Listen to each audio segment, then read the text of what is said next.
After spending weeks and hundreds of credits testing every popular AI video model, I found results that really surprised me, including one model that costs the most and somehow performs the worst.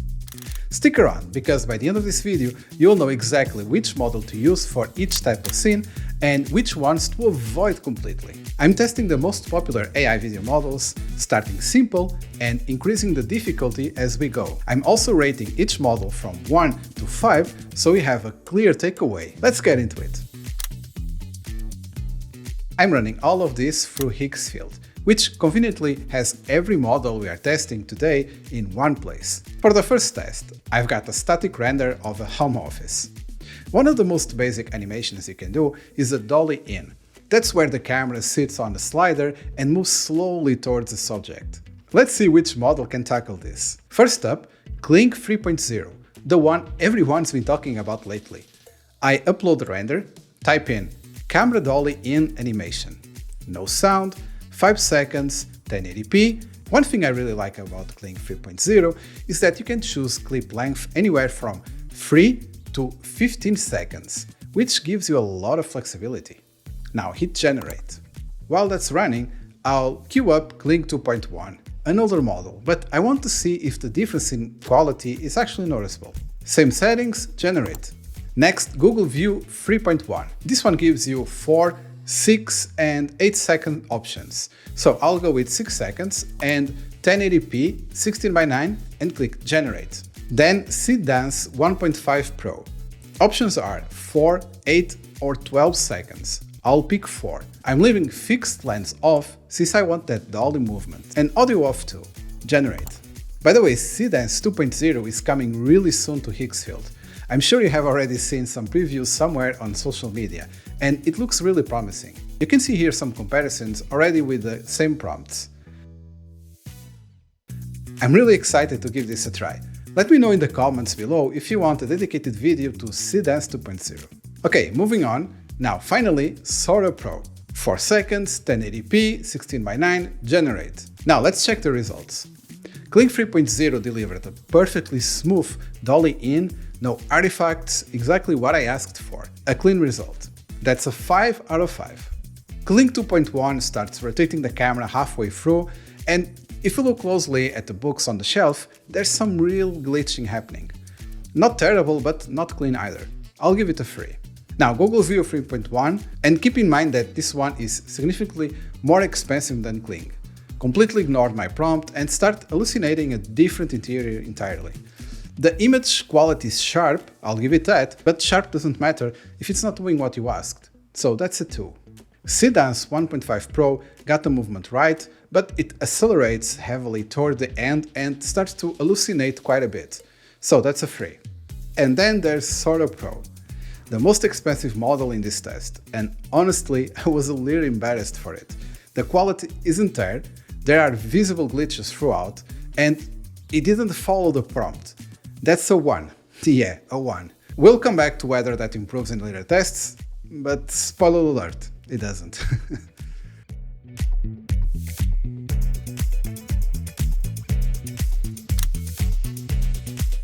Now let's push things a bit harder. I've got a render of a woman sitting in a chair with her legs crossed, holding a cup of coffee. The prompt. She takes a sip, gets up and closes the laptop. I want to see how each model handles realistic leg movement when she stands. This is where physics start to matter. From my experience, certain models handle this type of animation better than others, and by the way, there are plenty of other AI video models out there that I'm not covering today. If you want me to test a specific one, drop it in the comments. So with Kling 3.0, the foot clips through the leg, which looks unnatural, and it cuts off before she closes the laptop. For a first generation, that's frustrating, because burning through credits trying to get a completely shot defeats the purpose. I'll give it a 3. Now with 2.5 Turbo, it's a similar result. Foot passes through the leg, but everything else holds up nicely, and since this is a faster and cheaper model, that's actually impressive. So that's a 4. Now for Google View 3.1, it's the first one where the foot actually stays in place. You can even see the chair cushion react when her foot shifts. That's a small detail, but it matters. The laptop doesn't fully close, but I'm confident 1 or 2 more generations would nail it. That's a 4. Now for Seedance, she drops the coffee mid-air out of nowhere. The laptop closing has glitches. It's not just there. The leg crossover wasn't bad, but the rest was a hard no, so that's a 1. Minimax 2.3 surprised me here. The foot movement is the most natural of any model in this test. No ghost clipping, no weird snapping. The one issue is the smoke from the coffee cup that just freezes in place after she moves, which looks strange.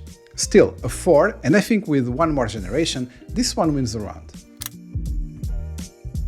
For this test, I wanted to see how well each model handles something completely natural, wind blowing through leaves. I used the exact same prompt across every model.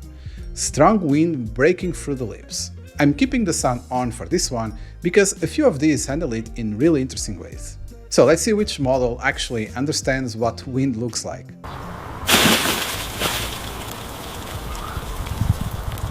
So Kling 3.0, the movement is strong, but it looks more like something physically hits the tree rather than wind passing through. That's a 3.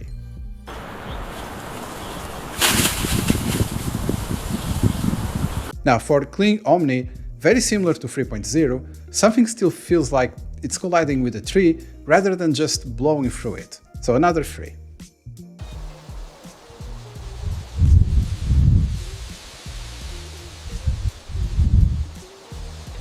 For Google View, this is exactly what I had in mind. Strong wind, natural movement, nothing looks like a storm or a collision, just wind. This one wins the round. That's a 5. For Sora 2 Pro, honestly, this looks like stop motion. The leaves look glued together, there's barely any fluid movement. For the price point, I expected way more, so that's a 1 again. Minimax 2.3 takes a different approach. The branches start slowly turning as the wind builds in intensity, which actually feels very realistic. I'll give it a 5 as well. And for Seedance, the camera drifts away and it looks like someone grabbed the tree and pulled it, not wind. So, didn't follow the prompt at all. So that's a 1. Now this is where things get difficult. I've got two images, a start frame and an end frame, of a woman sitting in a leather armchair reading a book. The goal is to have the camera slowly orbit around her while she flips through the pages. This is one of the hardest things to ask an AI video model to do well. Not every model supports start and end frames, so I'm only testing the ones that do, and that's Kling 3.0, Google View, Kling 3.0 Omni, Seedance Pro, and Minimax Hailuo 02. For this is 6 seconds, 1080p across the board, and generating all 5. So let's look at the results. With Kling 3.0, the orbit around looks good, and I actually like the subtle expression on her face, but the page flipping is underwhelming, and the fireplace is completely static in the background. So that's a 3. For Google View 3.1, that's the sharpest image of the group, as usual. The page flipping looks good, though there's some finger glitching on close inspection. What I liked is that the fireplace is actually active and flickering, so that's a 4. Kling 3.0 Omni, the fireplace works, the page flipping is better overall, the downside is it didn't stay true to the start and end frames. Still, a 4. As for Seedance Pro 1.5, this one surprised me. It's the most stable of the group, she flips several pages at once rather than naturally, and overall the shot has the fewest glitches. So this is a solid 4. As for Minimax Hailuo 02, I expected more from this one giving its physics reputation. The pages glitch significantly and the fireplace doesn't work either, so that's a 2. So there it is. After all that testing, the honest takeaway is, there's no single video model that wins every scenario. I wish there was, but each one has a specific sweet spot. Kling 3.0 is your best bet for clean camera movement, View 3.1 wins on natural elements like wind, and Minimax shines on physics when it's consistent. And Sora Pro, well, despite the price, I would skip entirely for now. I hope this saves you some real time and credits before you commit to a model. If it did, give it a like because it really helps me to continue making these videos. If you want to go deeper on turning static renders into animations, I've got a full video linked above. Which model surprised you most? Let me know in the comments and tell me which AI tools you want me to test next so you don't have to. By the way, everything you saw in this video was generated inside Higgsfield, and if you want to run your own tests without juggling multiple different subscriptions, that's exactly why I use it. All the models I tested today, Kling, View, Seedance, Minimax, Sora, they are all in one place.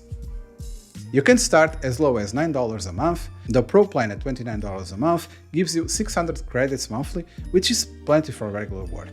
And you can get unlimited access for Nano Banana, GPT Image, Flux 2 Pro, and many others. The link will be in the description. So that's it for today. Thanks for watching, and I'll see you in the next one.